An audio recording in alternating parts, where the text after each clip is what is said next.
ॐ नमः प्रणवार्थाय शुद्धज्ञानैकमूर्तये निर्मलाय प्रशान्ताय दक्षिणामूर्तये नमः। चिद्घनाय मशेषाय वटमूलनिवासिने सच्चिदानन्दरूपाय दक्षिणामूर्तये नमः। ईश्वरो गुरुरात्मेति मूर्तिभेदविभागिने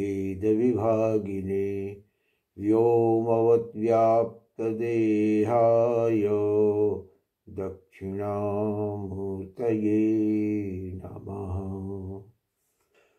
विघ्नेश्वराय वरदाय सुरप्रियाय लंबोदराय सकलाय जगद्धिताय नागाननाय स्तुतियज्ञ विभूषिताय गौरीसुताय गणनाथ नमो नमस्ते। विघ्नार्तिनाशनपराय गणेश्वराय सर्वेश्वराय सुखदाय सुरप्रियाय विद्याददाय विकटाय च वामनाय भक्तप्रसन्न वरदाय नमो नमस्ते। ओम नमः श्री गुरुवे शिवाय। ओम नमः श्री परदेवतायै। सो फ्रेंड्स, आज मुझे भगवद गीता का एक श्लोक याद आ रहा है जिसमें कहा गया है कि तम विद्धि प्रणिपातेन परिप्रश्नेन सेवया। तो क्या है कि जो जिज्ञासु जन होते हैं, अगर प्रारब्धवशात उनके पुण्य कर्मों के आधार पर कोई तत्वदर्शी ज्ञानी पुरुष जब उनको प्राप्त हो जाता है तो उनका क्या कर्तव्य होता है। उनका कर्तव्य ये बताया गया कि ऐसे महापुरुष के समक्ष समर्पित भाव से अपनी जिज्ञासा को रखना चाहिए, और जब सही जिज्ञासु समर्पित भाव से अपनी जिज्ञासा को तत्वदर्शी महापुरुषों के समक्ष रखता है तो वो उसकी जिज्ञासा का समाधान करते हैं। इसे हम अपना प्रारब्ध कह लें, पूर्व जन्म के कर्म कह लें कि ईश्वर की कृपा से हमें ऐसे महापुरुषों का सानिध्य प्राप्त हुआ जिनसे अपनी जिज्ञासाओं को निवेदित किया जा सके और उनका समाधान पाया जा सके।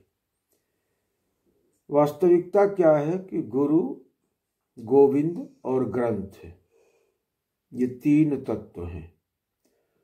तो गोविंद तत्व तो तब तक अज्ञेय है जब तक कि गुरु तत्व की सहायता नहीं मिलती और गुरु उंगली पकड़ के वहां तक नहीं पहुंचाता। लेकिन गुरु भी मिल ही जाए ये जरूरी नहीं, तो उसके लिए ग्रंथ की व्यवस्था की गई है कि तत्वदर्शी महापुरुषों ने अपने अनुभवों को कोडिफाई करके ग्रंथों में सुरक्षित कर दिया ताकि उन ग्रंथों की मदद से सद्गुरुओं तक पहुंचा जा सके और फिर सद्गुरु की मदद से गोविंद तक पहुंचा जा सके। अब ग्रंथों के साथ भी यह है कि ग्रंथ हमारे जो है वो ग्रंथ का मतलब ये है कि गांठ लगी होती है ना, गांठ को खोलना पड़ता है। तो अपने से अध्ययन करने में कभी कभी अर्थ का अनर्थ हो जाता है, सही अर्थ का बोध नहीं होता। तो इसलिए ग्रंथों को पढ़ने का मतलब, स्वाध्याय का मतलब वहाँ पे ये बताया गया है कि योग्य गुरु के मुख से उसके बारे में जो है उसके अर्थ को समझा जाए। तो ऐसी स्थिति में हमें ऐसे लोग मिले, ऐसे महात्मा लोग मिले जिनसे कि हमने अपनी शंकाओं का समाधान प्राप्त किया। तो उस ज्ञान परंपरा को आगे बढ़ाना आवश्यक है। तो इसी क्रम में हमारे एक बहुत ही जिज्ञासु दर्शक ने बहुत दिन पहले एक प्रश्न किया था कि परा, पश्यंती, मध्यमा और वैखरी वाणी के बारे में एक चर्चा की जाए। तो इदम गुरवे स्वाहा, इदम गुरवे नमः। तो गुरुओं की कृपा से, ग्रंथ की कृपा से जो कुछ हमने इस विषय में जाना है उसको आज इस चर्चा के माध्यम से आप लोगों तक पहुंचा रहा हूं। आशा है आप लोगों को इससे परा, पश्यंती, मध्यमा, वैखरी वाणी के बारे में पर्याप्त प्रकाश मिलेगा। इस चर्चा को शुरू करें उसके पहले मेरा निवेदन होगा कि जिन लोगों ने भी अभी तक इस चैनल को सब्सक्राइब नहीं किया है वो कृपया इसे सब्सक्राइब कर लें, वीडियो को लाइक कर लें और शेयर कर लें।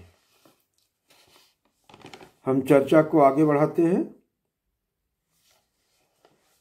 परा, पश्यंती, मध्यमा, वैखरी, ये 4 प्रकार की वाणी लोग अमूमन कहते हैं, लेकिन वास्तविकता क्या है कि ये 4 अलग अलग प्रकार नहीं है, बल्कि वाणी के विकास की क्रमिक अवस्था है।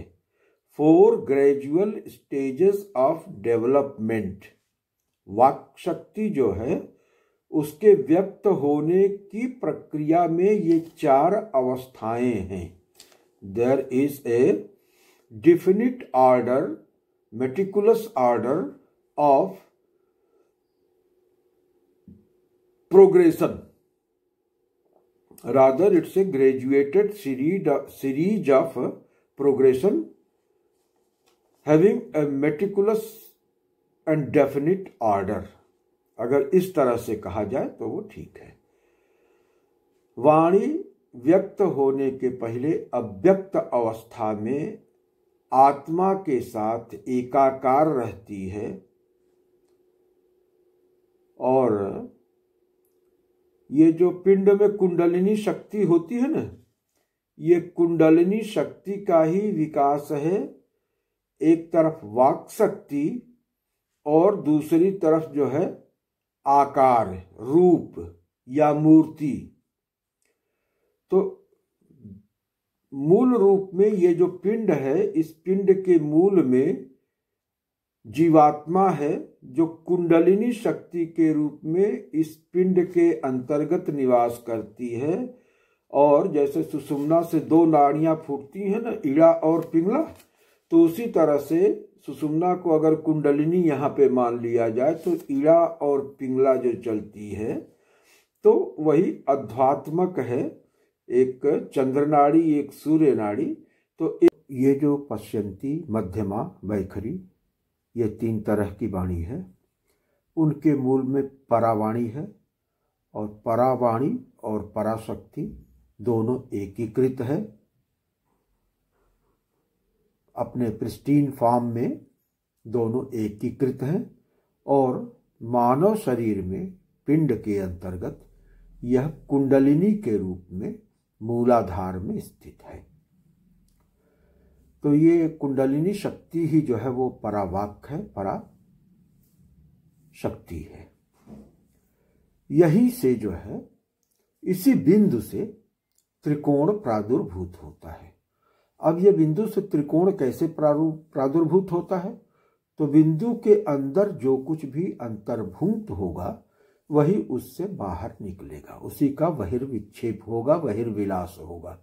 ये संसार जो है ना, जैसे बताया ना कि विश्वम दर्पण दृश्यमान नगरी तुल्यम निजांतर्गतम। तो अपने अंतर के जो भाव होते हैं वही भी आत्मशक्ति के द्वारा बाहर संसार के रूप में प्रक्षेपित किया जाता है। तो बिंदु के अंदर ये माना जाता है कि बिंदु वो सीट है जिस पे शिव शक्ति समरसाकार अवस्था में विराजित रहते हैं। अब ये शिव शक्ति समरसाकार अवस्था में विराजित रहते हैं, इसी को रूपायित करने के लिए, इसी को प्रदर्शित करने के लिए बिंदु के अंतर्गत दो सम त्रिकोण जो कि एक ऊर्ध्वमुख है एक अधोमुख है आपस में इंटरसेक्ट करते हुए वो कल्पना किया जाता है। इनका अंकन तो श्री चक्र में संभव नहीं है, लेकिन बिंदु के बाद की जो स्थितियां हैं वो सूक्ष्माति सूक्ष्म है, अति रहस्यमय है, इसलिए उनका अंकन नहीं हो सकता। लेकिन इंट्यूटिवली साधक जो है जब प्रैक्टिस में उतरता है तो इंट्यूटिवली वो फील करता है कि एक शिव त्रिकोण और एक शक्ति त्रिकोण समरसाकार भाव में बिंदु के अंदर विराजित है, जिससे ये ज्ञात होता है कि शिव शक्ति दोनों का स्थान वहां पर है। और वास्तव में कहा जाए तो शिव और शक्ति ये दो नहीं है, बल्कि एक ही रियलिटी है जो चेंज और changeless. If there is something known as change, it has something as foundation which is changeless. Okay, so changeless में ही चेंज का अधिष्ठान हो सकता है। some part of the changeless undergoes some change. so dynamism basically जो है एक static है, स्टैटिक फोर्स है, दूसरी डायनामिक फोर्स है। तो dynamism is inherent in the static state, और ये एक विल पावर की बात होती है, संकल्प की बात होती है। जब उस स्टैटिक रियलिटी में गतिशीलता का संकल्प होता है तो ये डायनामिक हो जाती है। तो ये बिंदु के अंदर जो है वो शिव शक्ति दोनों रहते हैं, और इसलिए बिंदु के अंदर जो है ये सर्वामनाय तंत्र में जहाँ पर टोटल इंटीग्रेशन होता है तो वहाँ पे इस सब की चर्चा होती है। हमारे दक्षिणामूर्ति परंपरा में भी जो है वो उन सत्ता के उन तलों को स्पर्श किया गया है। तो ये जो डायड है, तो जब ये सृष्टियोन्मुख होता है तो इसी डायड से ट्रायड बनता है, क्योंकि एक शक्ति का अंश और एक शिव का अंश निकलता है, और दोनों निकल के जो है दो बिंदु बनते हैं, विसर्ग बनता है, और फिर एक मिश्र बिंदु बनता है। तो एक शिव का अंश शिवांश श्वेत बिंदु, शक्ति का अंश शक्ति अंश रक्त बिंदु, और फिर दोनों के मिलन से एक बिंदु बनता है जिसको मिश्र बिंदु कहते हैं।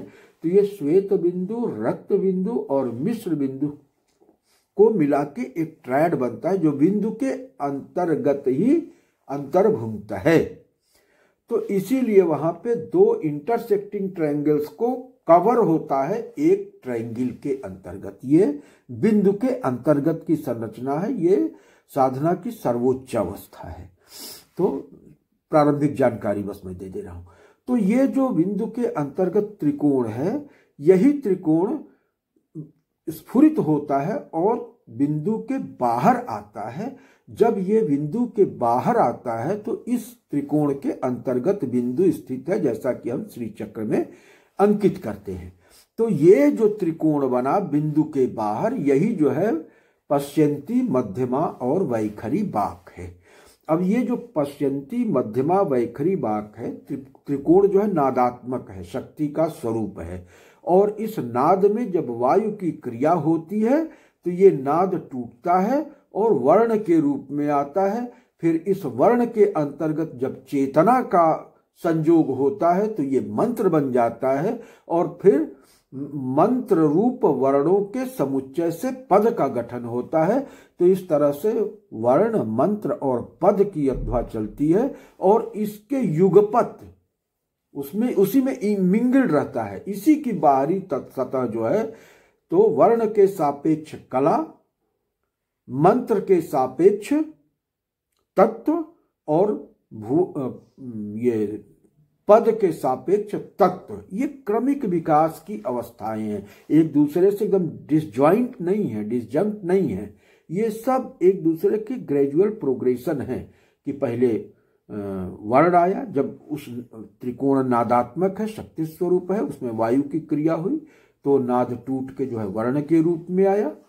वर्ण जो है फिर उस चैतन्य से जब उसका संसर्ग हुआ तो वो मंत्र के रूप में आया, और इन मंत्रमय वर्णों के, चैतन्य वर्णों के समुच्चय से पद बना। तो इन्हीं का जो बाहरी परत होगी कलात्मक, तत्वात्मक और पदात्मक हो जाएगी। तो त्रिकोण के अंदर का भाग नादात्मक, वर्णात्मक, मंत्रात्मक और पदात्मक है, और त्रिकोण के बाहर का हिस्सा कलात्मक, तत्वात्मक और भुवनात्मक है। तो ये जो है ये सृष्टि की प्रक्रिया है। तो ये तीन तरह की वाणी का विकास इसी तरह से होता है। अब कुंडलिनी से नाद जब उत्थित होता है, ये आके नाद टूटता है।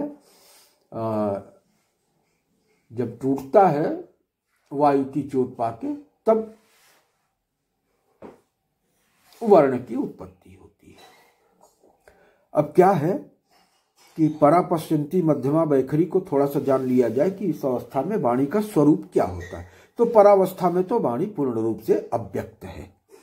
पश्यंती की अवस्था में क्या होता है कि पश्यंती की अवस्था में जैसे कहते हैं ना कि कुंडलिनी सो रही होती है, कुंडलिनी जगेगी तब फिर क्रियाशील होगी। तो जगने का मतलब क्या है कि जो चेतना है वो चेतना सृष्टि के विकास की संकल्पना करती है, और उस संकल्पना का स्वयं साक्षित्व भी वही करती है। माने अपनी कल्पना को अपनी कल्पना की चक्षुओं से प्रत्यक्ष करती है, ताकि उस कल्पना के प्रत्यक्ष रूप के अनुकूल वो सृष्टि का सृजन कर सके। तो पश्यंती का मतलब कि जब चेतना स्वयं में कल्पित रूपाकृति की सृष्टि की विजुलाइज करती है, ताकि उस विजुलाइजेशन को क्रिया शक्ति के प्रभाव से बाहर उसको विक्षेपित करते हुए सृष्टि को प्रकट कर सके। तो पश्यंती अवस्था में वो जो कॉन्शसनेस है वो सिर्फ सेल्फ रिफ्लेक्सिव होती है और अपनी ही कल्पना को विजुलाइज करती है, उसको एनालाइज करती है, उसको विटनेस करती है। और फिर उसके बाद मध्यमा की अवस्था वो होती है जिसमें प्रारंभिक सृष्टि होती है, यानी कि उन तत्वों का विकास होता है जिनकी सहायता से ध्वनि का प्रकटीकरण हो सके। ध्वनि का प्रकटीकरण एक इंस्ट्रूमेंट की अपेक्षा करता है। जब तक एक इंस्ट्रूमेंट का प्रकटन नहीं होगा तब तक ध्वनि प्रकट रूप से संसार में नहीं आ पाएगी। तो चाहे वो वाद्य यंत्र हो, शंख हो, बांसुरी हो, तबला हो, शहनाई हो, जो भी हो। और इस तरह की वाणी जो हम लोग बोल सकते हैं, जिसको कहते हैं कि देवी वाचम अजनयंत देवास्ताम विश्वरूपा पसवो वदंती सानो मंद्रे समूर्जद्रुहाणाम धेनुर्वागस्मा नुपसुस्तु तैतु। तो ये जो वाणी हम लोग बोलते हैं तो उसके लिए हमको बिखर की आवश्यकता। बिखर माने शरीर, ये शरीर ही वो ध्वनि यंत्र है जिससे कि वो पराशक्ति, परावाक जो हमारे मूलाधार में स्थिति है, उसके विभिन्न चक्रों के उसमें विभिन्न तंतुओं से टकरा करके और इस तरह की आर्टिकुलेटेड वॉइस को प्रत्यक्ष कर सकती है, प्रकट कर सकती है। तो उसमें स्वर यंत्र बनते हैं, कंठ बनेगा, तालु बनेगा, मूर्धा बनेगा, ओष्ठ बनेगा, दंत बनेगा। तो इन सब जब शरीर के इन तमाम अवयवों का विकास हो जाता है, कंठ का इसमें मुख्य जो है भूमिका होती है, जिसमें अ से लेके अ तक ये 16 वर्ण होते हैं। तो हर चक्रों में जो है अलग अलग वर्णों की स्थिति बताई गई। अ से लेके अ तक कंठ में, क से लेके ठ तक हृदय में, ड से लेके फ तक नाभि में, ब से लेके ब भ म य र ल ये जो है वो स्वाधिष्ठान में, और व श ख स ये 4 जो है मूलाधार में, हंग छंग जो है आज्ञा चक्र में होते हैं। तो इन सारे यंत्रों का समुचित विकास हो जाने और इस देह का गठन हो जाने के बाद इसी के तमाम स्वर तंतुओं से वायु टकरा करके इस बैखरी वाणी के रूप में प्रकट होती है। और इसे बिखर माने शरीर होता है, बिखर से जो प्रकट हो वाणी उसको बैखरी कहते हैं। तो बैखरी को प्रकट होने के लिए बिखर की यानी शरीर की आवश्यकता होती है। तो मध्यमावात के विकास के क्रम में उसके साथ साथ ही शरीर के विकास का क्रम चलता है, क्योंकि अणुओं में जो है विभिन्न प्रकार सा संघट्ट होता है, उसमें आपस में टकराहट होती है और उन अणुओं की टकराहट के परिणाम स्वरूप ध्वनियों का विभिन्न प्रकार का जो है विकास होता है। ध्वनियों के विकास के साथ साथ विभिन्न प्रकार की रश्मियों का विकास होता है। और जिस तरह से व्याकरण में जो है संधि होती है, दो वर्ण जो है स्वर व्यंजन या स्वर स्वर व्यंजन व्यंजन मिलकर के एक दूसरे से मिलते हैं, तो उसी तरह से उन ध्वनि के प्रभाव से तत्त अणुओं में भी जो है वो कंपाउंडिंग होती है। जैसे केमिस्ट्री में जो है एलिमेंट और कंपाउंड होते हैं, व्याकरण में संधि होती है, ठीक वही प्रक्रिया जो है सृष्टि के विकास के क्रम में चलती है। और ध्वनि के वाणी के विकास के साथ साथ विभिन्न प्रकार की रश्मियों का आपस में मेल जोल होता है, जिससे विभिन्न प्रकार के मंडल की सृष्टि होती है। मंडल के अनुरूप जो है भौतिक सृष्टि होती है, देवताओं का आविर्भाव होता है और स्थूल सृष्टि का निर्माण होता है। तो मुख्य रूप से ये रही परा, पश्यन्ति, मध्यमा और वैखरी के बारे में चर्चा। अब इसके आगे की चर्चा हम लोग अगले वीडियो में करेंगे। इन्हीं शब्दों के साथ अपनी वाणी को विराम देता हूँ। ओम पूर्णमदः पूर्णमिदं पूर्णात् पूर्णमुदच्यते पूर्णस्य पूर्णमादाय पूर्णमेवावशिष्यते। ओम शांति शांति शांति। हरि ओम।